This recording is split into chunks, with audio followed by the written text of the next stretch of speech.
Etong gobyernong ito ay fixated sa survival beyond 2028. Kaya, ang effort nila ay sa halip na pagandahin ang buhay ng mamamayan, ay gumastos sila ng gumastos. Nag-iipon ng pera panlaban sa mga Duterte sa 2028 kasi natatakot sila. Direct quotation, mga kasama. Philippines faces educational crisis. 18 million graduates. 18 million graduates. Functionally illiterate. Ano yung functionally illiterate? Hindi sila makaintindi o makaunawa ng simpleng storya. Nasusulat lang nila ang kanilang pangalan. Functionally illiterate. Yan. Anong ginawa nila sa healthcare, di ba? Eto, hindi pwedeng takasan ng Pangulo ito. 60 billion yung kinuha. At sabi ni Dr. Tony Liachon, ito yung expert to sa public health, ipinagkait ang 147 billion. Ito yung mga diniscuss natin na yung backlog, yung hindi pa binibigay para sa mga mahihirap, PWD at senior citizens. Yan. Saan nila nilalagay ang perang yan, di ba?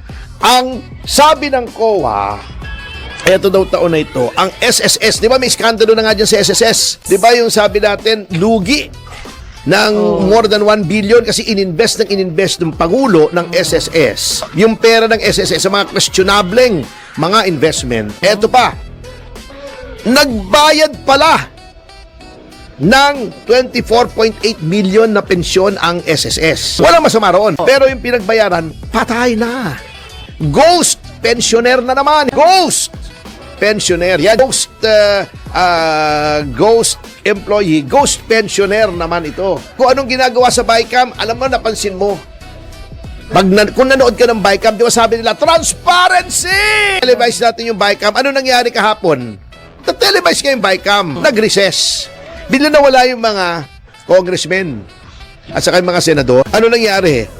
Nag-usap-usap sila sa likod ng camera. Bakit tinelevise mo pa? Nasaan ang transparency? Walang iniwan dun sa ICC. Televise ang BICAM. Kabote pa rin. Nandun naman sila nag-uusap pag-recess. Di ba sinabi?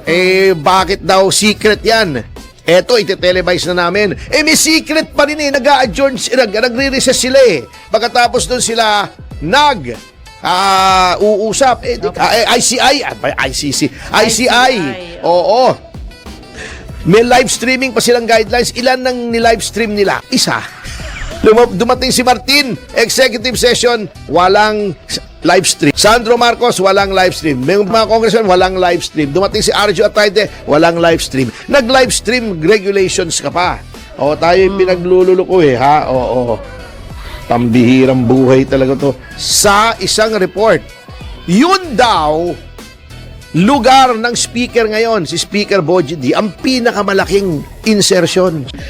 Di walang nagbago. Loko lang tayo. Nagpalit ng speaker, kamote pa rin. 5.1. Kasi Disyembre na ngayon, makakalkula na nila. Objection 7. 5.1. Growth natin. Huling-huli tayo. Ang nakakalamang lang tayo, alam mo kung saang bansa? Sa Myanmar. Sa Laos. Yung Laos na yun Yun lang ang nalalamangan natin. Walang inatupag. Kaya tayo po ay wag po tayong tumigil sila. Ang dami nilang kinita. Yun tayo ng mga pangkaraniwang mga Pilipino, tayo po nagsasuffer bago sasabihin nila sa laki ng ninakaw nila, pagtiyagaan nila ng 500 piso sa Noche Buena. Anong klaseng? Alam mo kung ba't naghihirap tayo? Paano? Yung Presidential Advisor on Poverty Alleviation, siga doon. Di mahirap tayo, kamote yun